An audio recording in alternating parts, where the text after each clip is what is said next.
Did you think Mansory had forgotten about Bentley? Well, turns out they didn't.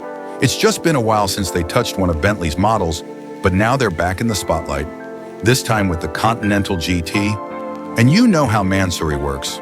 They never keep things simple or soft. If anything, this new Continental GT build is the complete opposite of subtle. First of all, you can spot this car from a mile away. The color alone, this mustard-like paint, already screams for attention. And nope, it doesn't look like a wrap at all. On top of that, Mansory has added a bunch of their signature parts. There's forged carbon everywhere, and of course, the interior didn't escape their hands either. The thing about Mansory builds is, even if you're not an expert, you can instantly tell it's modified. Everything is right in your face. Same story here. The Bentley now has new attachments on the front fenders, doors, and rear quarter panels. The side skirts are new. The mirror covers are new. Basically, the whole side profile looks completely different. Different doesn't always mean better, but hey.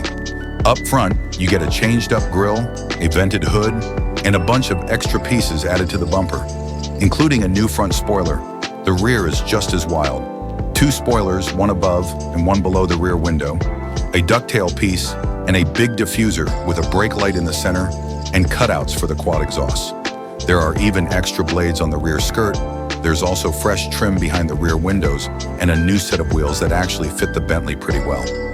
Inside, the theme continues with mustard-colored leather and forged carbon details, tying the whole look together. And just in case you were wondering if Mansory touched the interior, well, their logo is sitting right on the passenger side dashboard, so yeah, they definitely did.